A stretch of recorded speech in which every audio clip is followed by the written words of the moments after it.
우리 작심삼일이라는 말이 있는데요. 이 첫 고비를 만난 겁니다. 특별히 신앙과 믿음 생활을 하면서 하나님 앞에서 결심한 것이 있을 텐데요.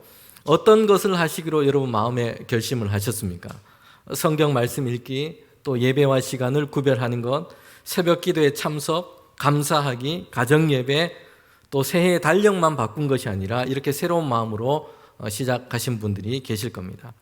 그런데 우리 힘과 의지로만 되지 않습니다. 성령께서 우리 마음을 주장하시고 하나님을 섬기는 일, 믿음 안에 살아가는 것이 우리에게 정말 기쁨이 되도록 하시기를 원합니다.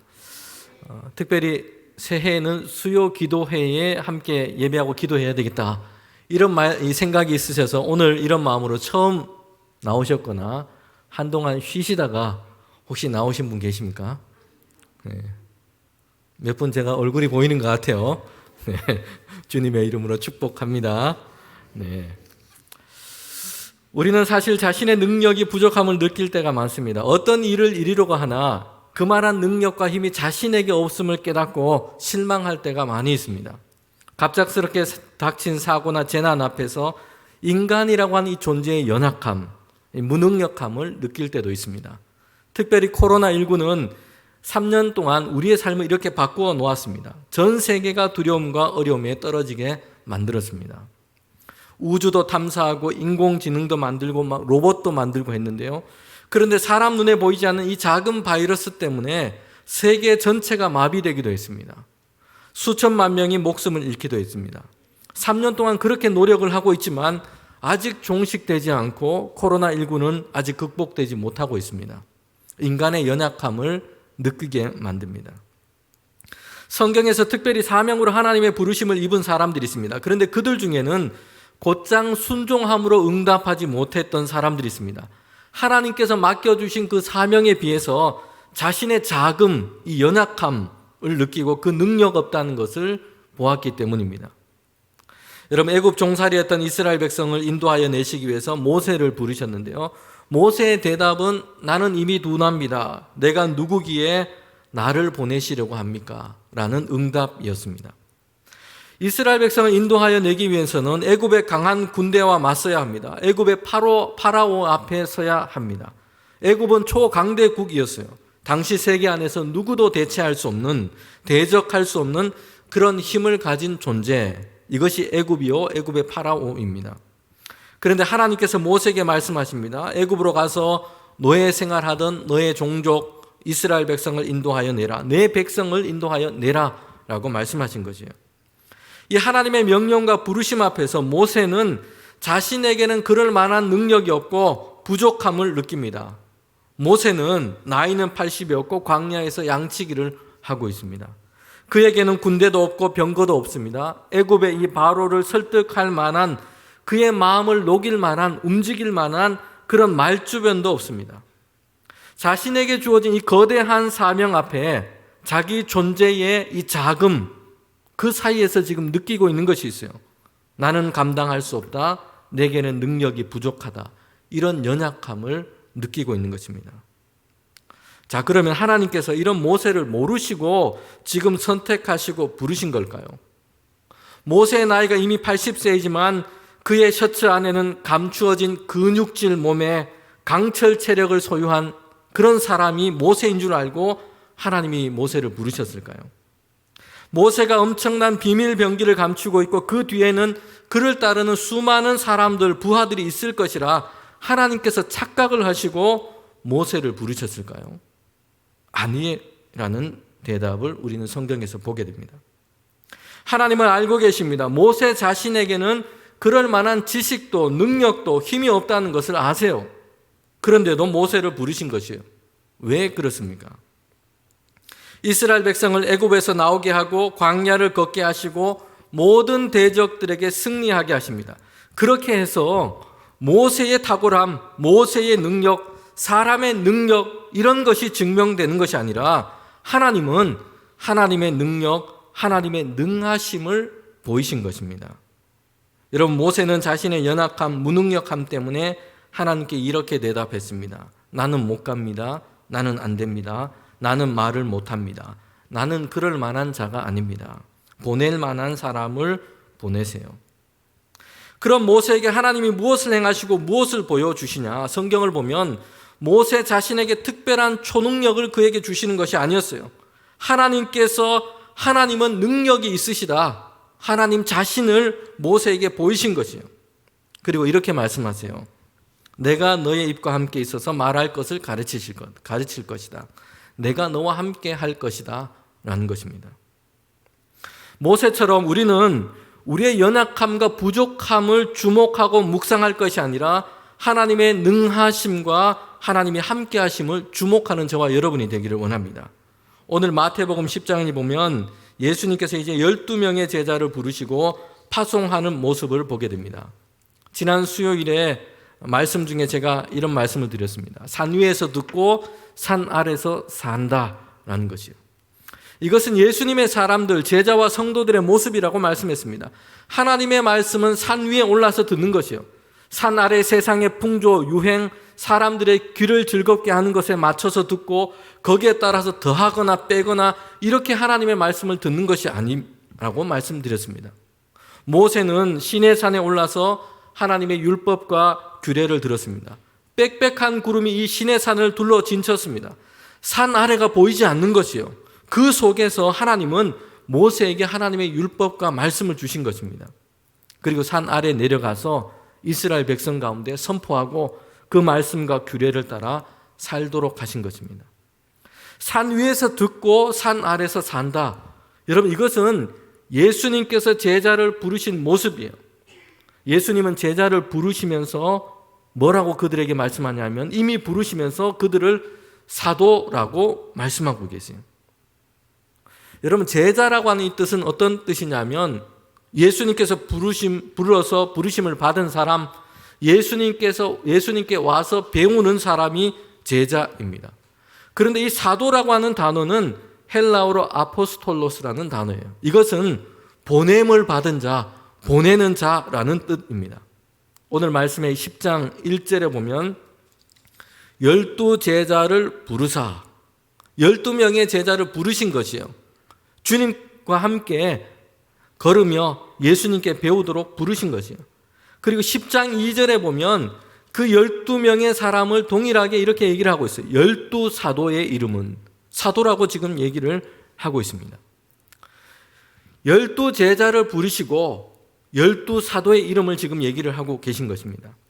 이것은 예수님께서 왜 그들을 부르셨는지, 왜 제자들과 동행하시고 그들과 함께 먹고 동고동락하셨는지, 왜 그들과 함께 주님께서 부르시며 그들과 함께 걷고 계신지를 말씀하고 계신 거예요. 그들에게 하나님의 나라의 복음을 선포하고 가르치셨습니다. 사도가 되도록 하기 위해서 제자로 부르신 것이에요. 다시 말씀드리면 세상 가운데 파송하기 위해서, 주님의 제자로 세상 가운데 보내기 위해서 그들을 부르신 것이에요. 여러분, 교회에서 제자 훈련을 하고 성경 공부를 합니다. 예배 중에 우리는 하나님의 말씀을 또한 은혜 가운데 나눕니다.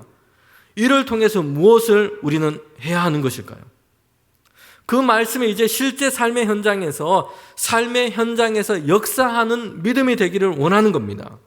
여러분, 큰 어려움을 만날 때, 시련과 고난을 당했을 때, 그때 하나님의 말씀이 우리에게 믿음을 열어주고 실망하거나 낙심하지 않고 우리의 삶의 현장 가운데서 하나님께로 나아가는 그 믿음, 역사하는 믿음을 얻기를 원하는 것입니다.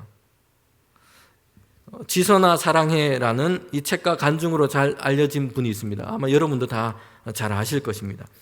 지금 한동대학교에서 교수로서 학생을 이제 가르치고 있다고 제가 찾아보았습니다. 2000년도에 일어난 사건이었어요.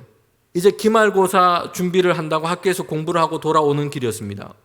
음주운전 차량 때문에 7중 충돌 사고가 났습니다. 그가 타고 있던 차가 화염에 쌓여서 폭발하게 됩니다. 그리고 구조가 되어서 겨우 목숨을 건졌는데 온몸에는 55%, 절반 넘는 그 온몸이 3도 화상을 입게 됐습니다. 대수술 끝에 이제 의식을 찾았지만 화상 때문에 그의 얼굴 전체는 알아볼 수 없을 만큼 그렇게 일그러졌습니다. 엄지손가락 2개를 제외하고 손가락 8개가 한마디 남기고 다 절단을 해야 했습니다. 여러분, 모든 것이 무너지고 절망스러운 상황인 것이에요. 불길 속에서 그 차를 운전했던 친오빠가 운전했는데 자신을 겨우 구조해서 살려냈는데 그냥 죽게 두는 것이 더 좋았을 것이다. 이런 생각이 들 정도였어요. 전혀 다른 얼굴을 보면서 자신의 모습을 보면서 그렇게 고통 가운데 절망의 마음이 들었습니다. 그런데 그를 변화시킨 말씀이 있어요. 그의 가족 가운데 힘을 주었던 말씀이 있습니다. 이 새벽 6시에 사고 소식을 듣고 교회 목사님이 달려왔어요. 완전히 엉망이 된 모습을 이제 보게 된 것이에요. 기가 막힌 상황에 지금 놓인 것입니다. 그 가족들과 함께 기도를 한 후에 차마 이거 위로하기도 어렵고 괜찮아질 것입니다 라고 말하기도 어려운 상황인 것입니다. 그런데 이렇게 말씀을 전한 것이에요. 이때를 위한 믿음입니다. 교회 생활, 신앙 생활을 잘 해왔는데 하나님을 믿어왔는데 우리에게 어떤 일이 왜 이런 일이 일어났을까 원망하고 낙심할 것이 아닙니다. 그간 신앙 생활이 지금까지 믿음이 이 어려운 때를 이겨나가기 위한 것임입니다. 이때를 위한 믿음입니다. 이렇게 얘기를 전한 것입니다. 상상하지 못했던 이 어려움과 고통의 시간을 이 가족들은 그렇게 지나온 것입니다. 그럴 때마다 이 말씀을 붙들고 기도한 것이요. 이때를 위한 믿음이다. 하나님의 말씀은 위로가 되었고 힘이 되었습니다. 그 수많은 수술과 치료의 시간을 지냈습니다. 하나님이 함께 하심으로 지나온 그 시간에 대한 간증으로 결국 많은 사람들에게 위로를 주며 힘을 주는 그런 믿음의 사람이 되었습니다. 여러분, 제자들은 예수님의 부르심을 받은 사람입니다. 그런데 그들은 사도가 되어야 합니다. 세상을 이제 하나님의 나라에 대한 소식을 품고 세상을 향해서 나아가고 주님께서 보내신 사람으로 살아가는 것입니다. 여러분, 그런데 그들이 지금 보냄을 받은 곳은 어떠냐? 오늘 말씀 10장에 보면 병듦, 약함, 악한 영의 역사가 있는 곳입니다. 지난 우리 9장에서도 보았죠. 성도 여러분, 우리가 믿음을 가지고 살아가는 세상도 마찬가지예요. 형통할 때도 있지만 시련, 병듦, 약함도 있습니다. 지금 제자를 보내시는데, 사도로서 보내시는데 그런 세상을 향해서 보내시는 거지요. 우리 10장 1절 말씀을 함께 같이 읽도록 하겠습니다. 10장 1절 말씀입니다. 예수께서 그의 12제자를 부르사 더러운 귀신을 쫓아내며 모든 병과 모든 약한 것을 고치는 권능을 주시니라. 지금 제자를 보내시면서 무엇을 하신다고 말씀을 하고 있습니까? 권능을 주시니라. 여러분, 제자들은 능력과 권능이 없던 자들이었습니다. 2절부터 보면 12사도의 이름이 다 이렇게 나와 있죠. 사도들의 이름을 밝히는 것뿐만 아니라 그들이 지금 누구인지를 얘기를 해주고 있는 것입니다. 복음서는 여러 곳에서 이야기를 하고 있어요. 제자들 중에 가장 많은 사람들은 어부 출신이었습니다. 갈릴리에서 물고기 잡던 사람들이에요. 당시에는 매우 평범한 사람들에 속합니다. 특별한 무엇인가 있었던 사람들이 아니었어요. 제자들 중에 어떤 사람이 또 있냐면 세리 마태도 있습니다. 명단에도 있죠. 유대인 사이에서 죄인 취급을 당했던 사람입니다. 종교적으로 정결하지 못했고 로마에 붙어서 돈이나 탐했던 인물들로 사람들에게 그렇게 비난을 받아왔던 사람들이 세리였습니다. 마태는 그런 세리였어요. 그리고 예수님을 팔아넘긴 가룟 유다라고 하는 이 사람도 있습니다. 그런 사람을 제자로 부르신 것이요. 그리고 이제 세상으로 파송하시는 것입니다.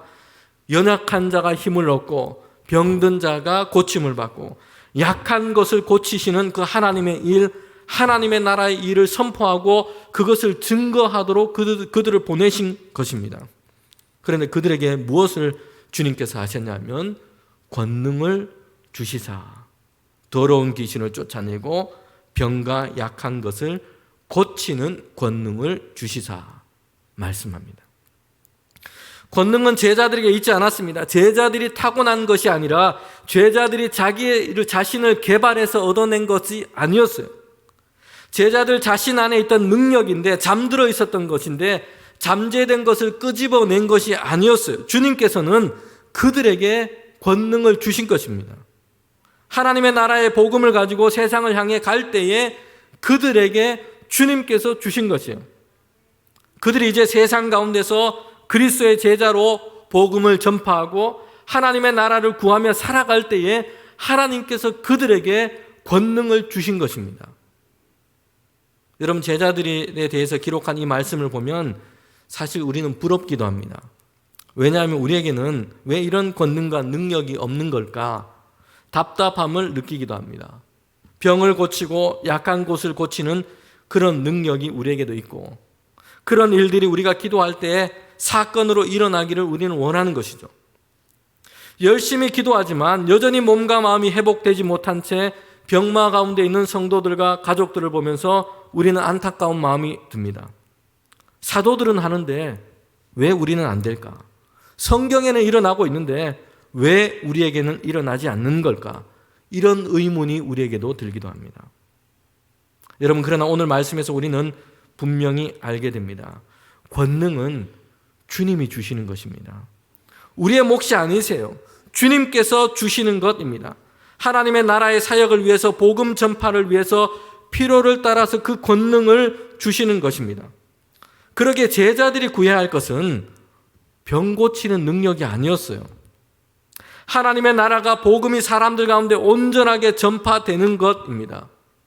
병으로 신음하고 어둠으로, 죄악으로 신음하는 사람들에게 하나님의 구원의 은혜가 선포되고 그들이 자유함을 얻게 되는 것입니다.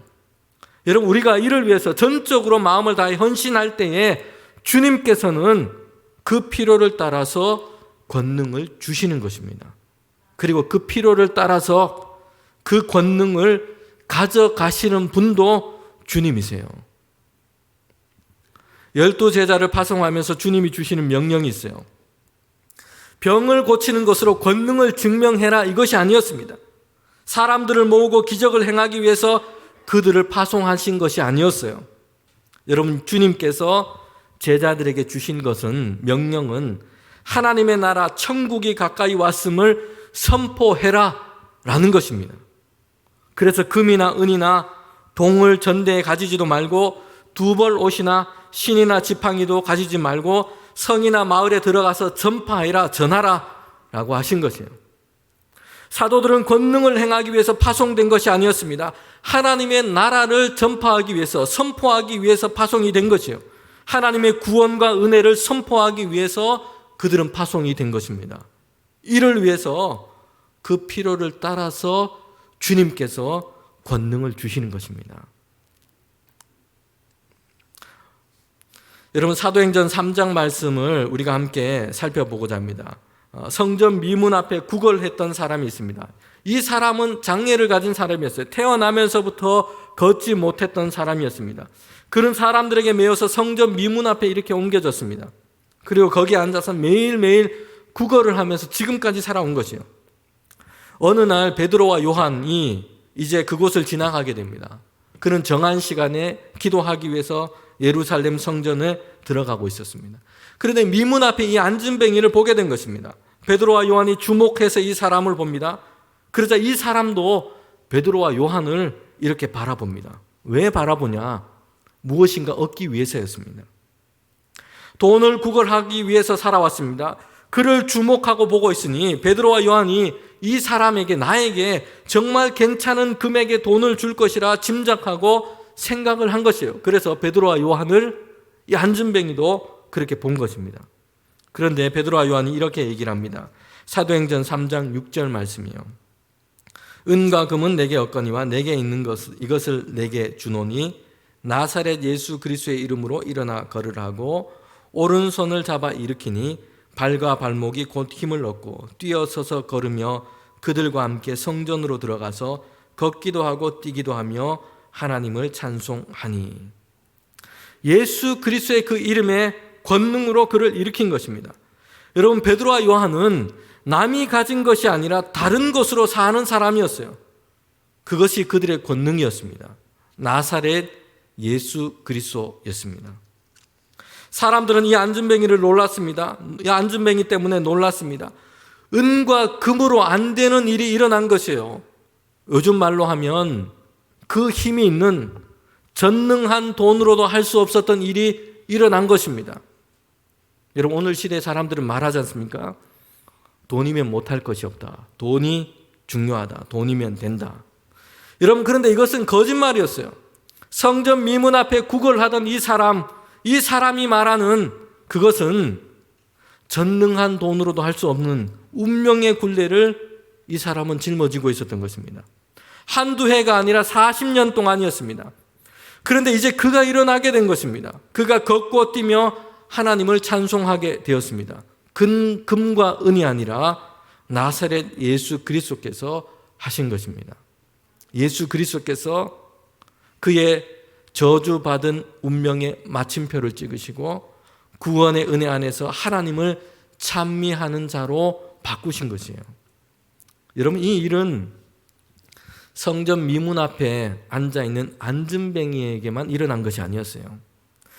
여기 앉아있는 저와 여러분에게 이미 일어난 일입니다. 죄와 저주 아래 놓인 인생, 누가 우리를 구원하겠습니까? 누가 죄를 향한 하나님의 진노를 피하게 하겠습니까? 금과 은으로 안 되는 것이에요. 이 놀라운 사건이 예수 그리스도 안에서 우리에게 일어난 것입니다. 죄와 죽음의 저주, 진노의 심판 아래서 옴짝달싹 못한 채 두려워해야 할 운명이었어요. 그런데 어떻게 하나님의 긍휼과 구원하심의 은혜를 입었습니까? 금과 은으로 안 되는 일이 일어난 것이에요. 율법과 지식으로 안 되는 것입니다. 사람의 선행과 고행으로 안 되는 것입니다. 예수 그리스도께서 우리에게 행하신 것입니다. 우리가 가진 죄와 사망은 주님이 주시고 예수님이 가진 구원과 생명이 우리에게 주신 것이에요. 즐거운 교환이 일어난 것입니다. 여러분, 베드로와 요한은 여기에 머물지 않고 이제 그들이 근본되는 목적, 예수 그리스도를 사람들 가운데 전하기 시작한 것입니다. 예수 그리스도 안에서 계획하시고 성취하시고 이루신 그 하나님의 일을 사람들 가운데 말하기 시작한 것입니다. 예수 그리스도 안에서 행하신 그 하나님의 일을 사람들 가운데 증거하기 시작한 것이에요. 안진뱅이를 일으킨 이 사건을 통해서 그들이 했던 것은 주님을 증거하는 것이었습니다. 하나님의 나라를 선포하는 것이었습니다. 여러분, 이것이 예수님께서 사도로서 베드로와 요한을 부르시고 선택한 이유입니다.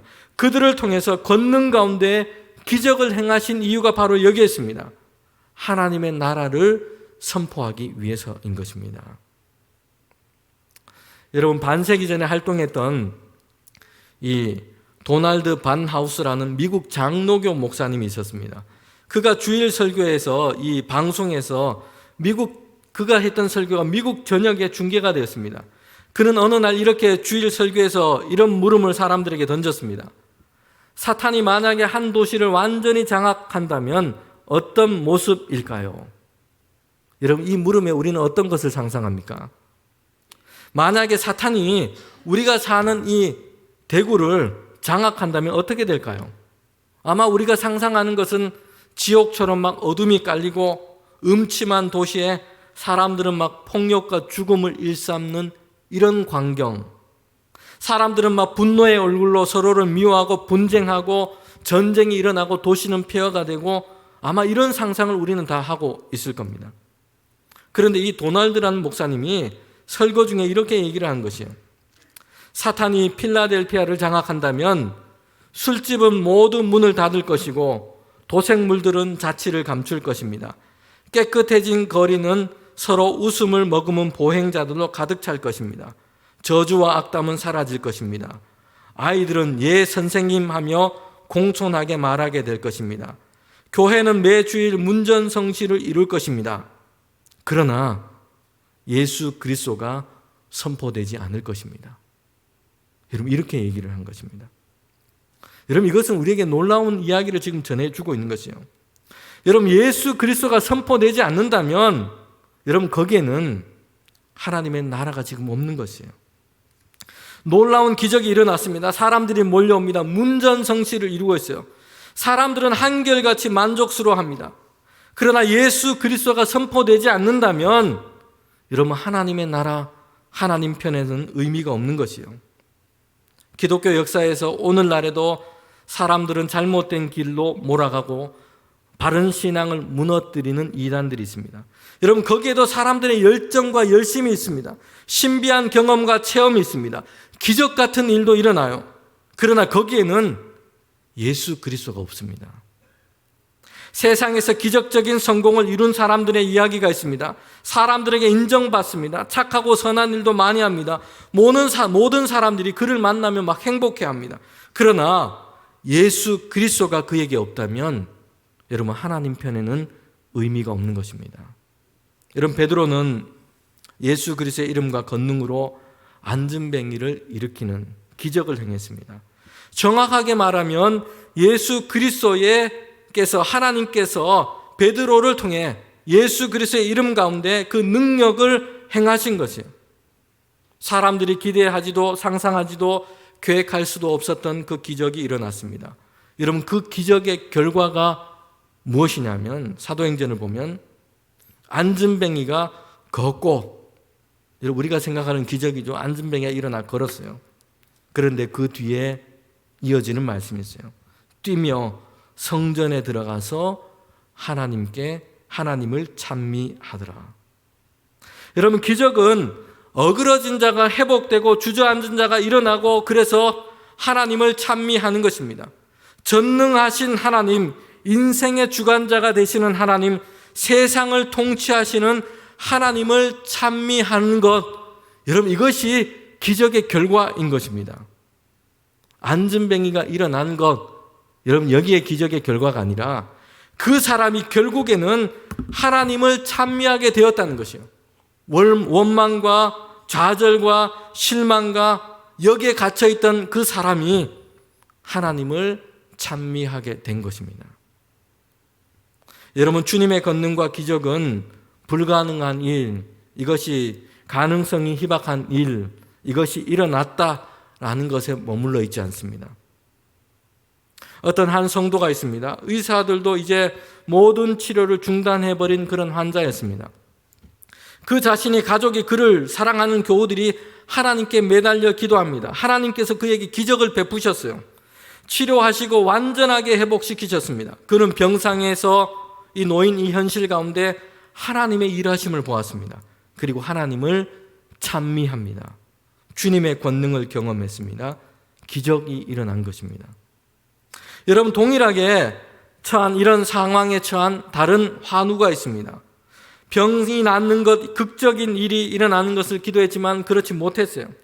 그는 처음에는 자신이 처한 이 상황 때문에, 이 재앙과 같은 상황 때문에 하나님을 원망했습니다. 죽음에 대한 공포, 두려움에 사로잡혔습니다. 그러나 그는 점점 함께 하시는 하나님을 신실하게 신뢰하게 되었습니다. 그는 하나님께서 정하신 이 땅의 삶을 평안 가운데 마무리하게 됩니다. 찬송하고 하나님을 찬미하면서 영원한 안식을 얻게 됩니다. 하나님께서 그의 영혼을 받으십니다. 여러분, 이 사람에게도 주님의 권능과 기적이 일어난 것입니다. 그는 하나님을 찬미하는 삶을 산 것입니다. 여러분, 우리는 이제 성경의 의미를 따라서 주님의 권능과 기적을 다시 생각해 봐야 합니다. 병자가 고침받고 약한 것이 온전케 되고 불가능한 일, 가능성이 희박한 일이 일어난 것, 하나님께서 우리에게 주시는 권능이요 기적입니다. 그런데 주님의 권능과 기적은 더 정확하게 말씀드리면 삶의 현실에서 하나님의 일하심을 보고 예수 그리스도 안에서 하나님을 찬미하게 되는 것입니다. 삶의 현실에서 하나님의 일하심을 보고 그리스도 예수 안에서 하나님을 찬미하게 되는 것, 여러분, 이것이 주님의 권능과 기적이에요. 병을 고침받아서 때로는 병 가운데서도 마찬가지입니다. 하나님의 일하심을 보고 그리스도 예수 안에서 하나님을 찬미하게 된다면 그에게는 주님의 권능과 기적을 지금 하나님께서 베풀어 주시고 계신 것입니다. 성도 여러분, 사실 우리는 연약하고 능력이 부족한 것이 사실입니다. 여러분, 그러나 오늘 말씀 이 마지막으로 저와 여러분이 꼭 기억하는 이 마지막, 이전의 내용들이 잘 기억이 되지 않더라도 이 말씀을 꼭 기억하면 좋겠어요. 믿음의 삶은 영적인 삶, 믿음의 삶은 우리의 제한된 능력을 적용하고 사는데 거기에 초점을 두지 않습니다. 이제는 하나님의 능력으로 사는 삶을 얻는 것입니다.